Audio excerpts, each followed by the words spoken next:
Everyone, welcome back the super content class. आज है 20 जनवरी और 20 जनवरी को बनने वाले जितने भी करंट अफेयर हैं वो आपको इस वीडियो में मिलने वाले हैं। तो आपको बता दें, इसमें एक नया इनोवेशन किया गया है। उसमें क्या है कि जो पीछे के करंट अफेयर हैं वो उसको भी आपको रिवीजन में देखने को मिलेगा एट लास्ट में आपको, और स्टैटिक का जो पोर्शन है वो भी आपको देखने को मिल जाएगा। आपको बता दें कि जो लोग नए हैं वो चैनल को सब्सक्राइब कर लीजिए और बेल आइकन को प्रेस कर लीजिए ताकि नोटिफिकेशन आपके पास जाता रहे। आपको बता दें कि उत्तर प्रदेश करंट अफेयर और इसके जितने भी पार्ट हैं वो सारे के सारे आपको जल्द ही उपलब्ध हो जाएंगे। तो चलिए आइए शुरुआत करते हैं सबसे पहले सवाल की। तो पहला सवाल है, पाकिस्तान पर सर्जिकल स्ट्राइक करने वाला दुनिया का तीसरा देश कौन बन गया है?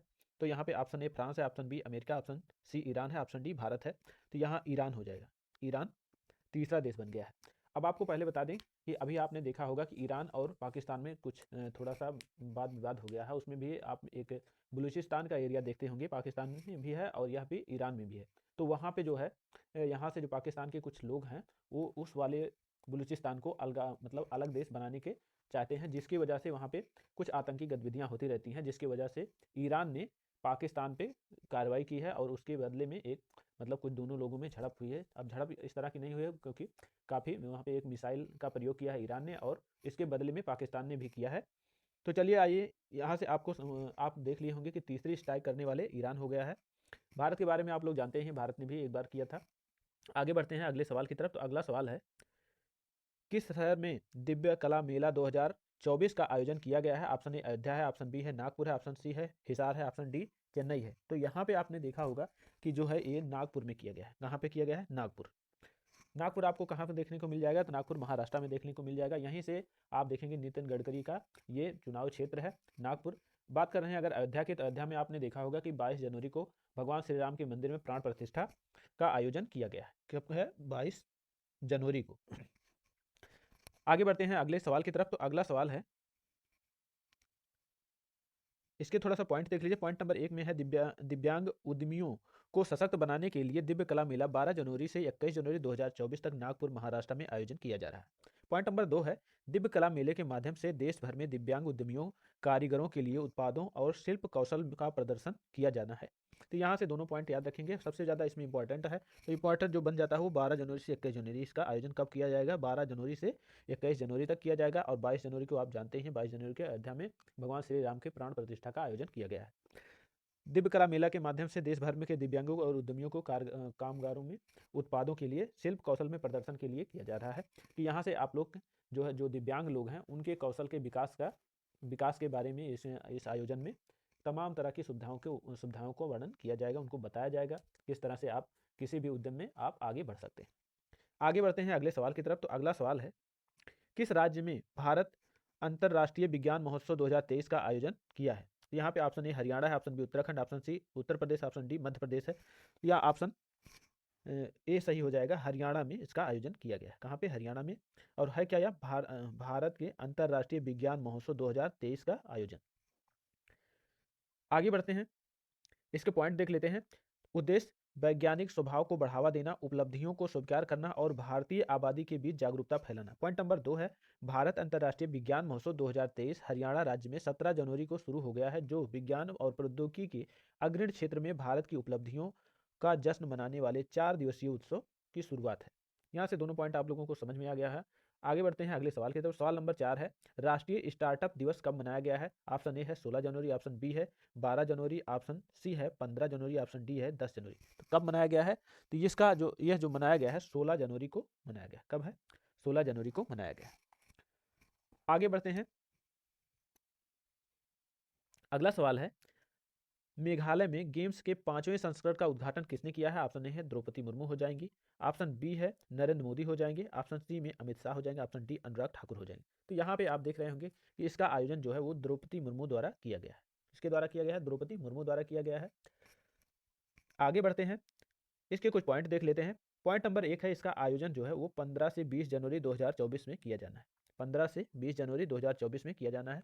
आप देख रहे होंगे इसी 15 जनवरी से और 20 से 22 जनवरी तक कई चीज़ों का आयोजन किया जा रहा है। तो सारी चीज़ों को आपको याद रखना है इन 20 डेट में, क्योंकि यहाँ से सवाल बनने के बहुत ज़्यादा चांस है, क्योंकि यहाँ पे बहुत सारी चीज़ें की गई हैं। तो हो सकता है आपको इसमें कन्फ्यूजन हो जाए, तो थोड़ा सा ध्यान में रखिएगा। पॉइंट नंबर 2 की अगर हम बात कर रहे हैं, तो पॉइंट नंबर 2 है, कहाँ मेघालय के तूरा शहर में पीएम सांगमा स्टेडियम में किया जाना है इसका आयोजन। कहाँ पर किया जाना है? मेघालय के तूरा शहर में पीएम सांगमा स्टेडियम में। और संस्करण की अगर हम बात कर रहे हैं तो इसका जो संस्करण है ये 5वां संस्करण है। अगला पॉइंट की बात करते हैं तो वो संस्करण में 23 खेलों में लगभग 300 एथलीट भाग ले रहे हैं, जो तूरा शहर में 16 स्थानों पर खेले जाएंगे। कितने स्थान है? 16 स्थान है, ये भी आपको याद रखना है। संस्करण कौन सा है? 5वां है, ये भी आपको याद रखना है। कब से कब तक हुआ है? तो 15 से 20 जनवरी 2024 में। कहाँ पर किया गया है? तो पीएम सांगमा स्टेडियम में। यहाँ से आपको इतनी बातें याद रखना है। डेट तो आपको याद रखना ही रखना है, 16 जनवरी। अगले पॉइंट की तरफ बढ़ते हैं तो चौथा संस्करण वर्ष 2022 में शिलांग में आयोजित किया गया है।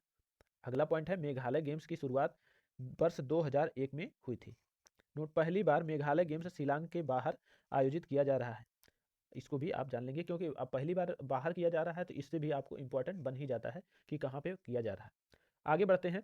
अगला सवाल है आईसीसी की पहली महिला न्यूट्रल तटस्थ अंपायर कौन बनी है? ऑप्शन ए है मैग्रेट द्वितीय है, ऑप्शन बी है सू रेडफर्न है, ऑप्शन सी है दीप्ति शर्मा है, ऑप्शन डी है तो ये शेख हसीना हो जाएंगे। तो यहाँ पे आप देखेंगे सू रेडफर्न हो जाएंगी, ऑप्शन बी सही हो जाएगा। यहाँ पे ऑप्शन बी सही हो रहा है। ये आप इमेज में इनको देख रहे होंगे, इंपॉर्टेंट है, बहुत ज़्यादा इंपॉर्टेंट है, क्योंकि ये आप देख रहे होंगे कि न्यूट्रल अंपायर हैं। आगे बढ़ते हैं अगले सवाल की तरफ। तो अगला सवाल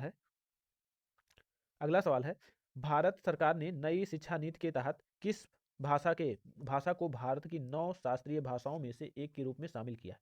ऑप्शन ए हो जाएगा तो ये फारसी है, ऑप्शन बी गुजराती है, ऑप्शन डी स्पेनी है, ऑप्शन सी स्पेनी है और ऑप्शन डी जो देख रहे हैं आप यहाँ पे आपको हिंदी देखने को मिल जाएगा। तो यहाँ पे आप देखेंगे फारसी भाषा को 9 भाषाओं में शामिल किया गया है। कौन सा भाषा है? फारसी भाषा है।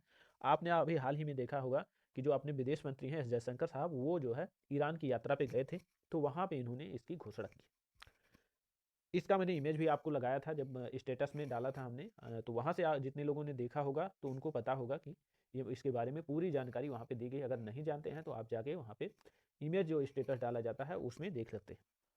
इसके पॉइंट के बारे में अगर देख लें तो पॉइंट नंबर 1 है सांस्कृतिक संबंधों को मजबूत करने के कदम में विदेश मंत्री एस जयशंकर ने घोषणा की है कि भारत सरकार की नई शिक्षा नीति के तहत फारसी भाषा की 9 शास्त्रीय भाषाओं में से एक के रूप में शामिल किया गया है। पॉइंट नंबर 2 की बात करें, यह घोषणा की गई है कि नई शिक्षा नीति 2020 के तहत फारसी एक नई शास्त्रीय भाषा होगी।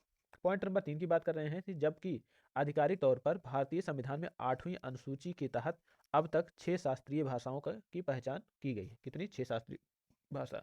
भारत की राष्ट्रीय शिक्षा नीति 2020 के अनुसार फारसी साहित्य, पाली और प्राकृत के संरक्षित किया जाना है। अगला पॉइंट है फारसी को एक शास्त्रीय भाषा के रूप में मान्यता देने के लिए शैक्षणिक ढांचे के भीतर फारसी की समृद्ध विरासत को अधिक समझ और सराहना को बढ़ावा मिलेगा। यहाँ से आपने इतने पॉइंट को देख लिया है, पॉइंट भी आप लोग इसमें से याद रखेंगे। आगे बढ़ते हैं अगले सवाल की तरफ। तो अगला सवाल है ग्वाटेमाला के नए राष्ट्रपति कौन बने हैं? तो ग्वाटेमाला के जो नए राष्ट्रपति हैं बर्नार्डो एरेवेला हैं। ऑप्शन बी हो जाएगा लाई चिंगते हो जाएगा, ऑप्शन सी ग्रेबियल अटल हो जाएगा, ऑप्शन डी है फ्रेडरिक एक्स हो जाएंगे। तो यहाँ पे जो आप देख रहे हैं वो हो जाएंगे option A Bernardo Arevalo. Option A सही हो रहा है। आगे बढ़ते हैं अगले सवाल की तरफ। तो अगला सवाल, इसके बारे में थोड़ा सा पॉइंट देख लेते हैं। किसके बारे में? ग्वाटेमाला की। आपको इमेज में यहाँ पे ग्वाटेमाला देखने को मिल रहा होगा। ग्वाटेमाला ने 15 जनवरी 2024 को आधिकारिक तौर पर ग्वाटेमाला के राष्ट्रपति के रूप में शपथ लिए हैं। ग्वाटेमाला के बारे में देखिए, राजधानी ग्वाटेमाला सिटी हो जाएगा, मुद्रा ग्वाटेमाला कोएट जल हो जाएगा और भाषा जो है वो स्पेनिश यहाँ पे देखने को मिलती है। सवाल नंबर 9 है विश्व आर्थिक मंच की 54वीं वार्षिक बैठक का शुभारंभ कहाँ पर किया गया? ऑप्शन ए है दावोस में, ऑप्शन बी है पेरिस में, ऑप्शन सी मुंबई में, ऑप्शन डी लंदन में। तो यहाँ पे आपको दावोस स्विट्जरलैंड देखने को मिल जाएगा। कहाँ पे किया गया है? तो दावोस स्विट्जरलैंड में। और बैठक कौन सी? विश्व आर्थिक मंच की बैठक है। इंपॉर्टेंट है, आप लोग याद रखेंगे, विश्व आर्थिक मंच की बैठक है और 54वीं बैठक है। ये भी आपको यहाँ से याद रखना है। दो चीजें याद रखें, विश्व आर्थिक मंच की कौन सी बैठक है? तो 54वीं बैठक है। और कहाँ पे हुई है? तो दावोस स्विट्जरलैंड में की गई। यहाँ से ये 2 पॉइंट आपको याद रखना है। आगे बढ़ते हैं, इसके पॉइंट देख लेते हैं। विश्व आर्थिक मंच का 5 दिवसीय 54वीं वार्षिक बैठक 15 जनवरी 2024 से दावोस के स्विट्जरलैंड में की जा रही है। अब आप देख रहे होंगे कि इसे 12 से 20-22 जनवरी तक कितनी सारी चीजें हो रही हैं, ये सारा आपको याद रखना है। इस वर्ष की बैठक की थीम थी रीबिल्डिंग ट्रस्ट। विश्व आर्थिक मंच, इसके बारे में जान लेते हैं। तो यह है एक स्विस गैर लाभकारी और अंतर्राष्ट्रीय संगठन है। स्थापना की बात कर रहे हैं तो 1971 में आप देखेंगे। मुख्यालय की बात कर रहे हैं तो स्विट्जरलैंड के जिनेवा में। और अध्यक्ष जो देखेंगे ब्रेडे हो जाएंगे। बार्ज ब्रेडे। आगे इसके पॉइंट देख लेते हैं। विश्व आर्थिक मंच के 5 दिवसीय 54वीं वार्षिक बैठक यहाँ पे आपने इसको देख लिया है, 2 बार से हो गया है इसके लिए। आगे देखते हैं सवाल नंबर 10 की बात अगर कर रहे हैं। सवाल नंबर 10 में भारतीय सेना ने जम्मू कश्मीर के राजौरी और पुंछ इलाकों में आतंकियों के सफाया करने के लिए किस ऑपरेशन की शुरुआत की है? तो ऑपरेशन ए हो जाएगा गंगा, ऑपरेशन शक्ति की, ऑपरेशन कवच की और ऑपरेशन सर्वशक्ति की। तो यहाँ पे आप देख रहे हैं ऑप्शन डी सही हो रहा है, ऑपरेशन सर्वशक्ति की शुरुआत की गई है। आगे देख लेते हैं, स्टैटिक रिवीजन देख लेते हैं। तो 9 दिसंबर 1946 को संविधान सभा की प्रथम बैठक हुई थी, ये देख लेते हैं। और पहली बैठक के जो अध्यक्ष थे वो आपको सच्चिदानंद सिन्हा हो जाएंगे। कौन हो जाएंगे? सच्चिदानंद सिन्हा।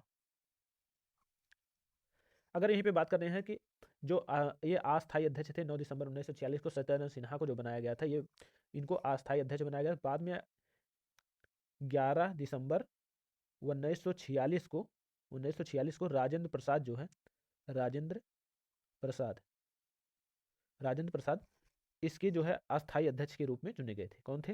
राजेंद्र प्रसाद अस्थायी अध्यक्ष चुने गए थे। यहाँ से ये दोनों बातें आपको याद रखना है।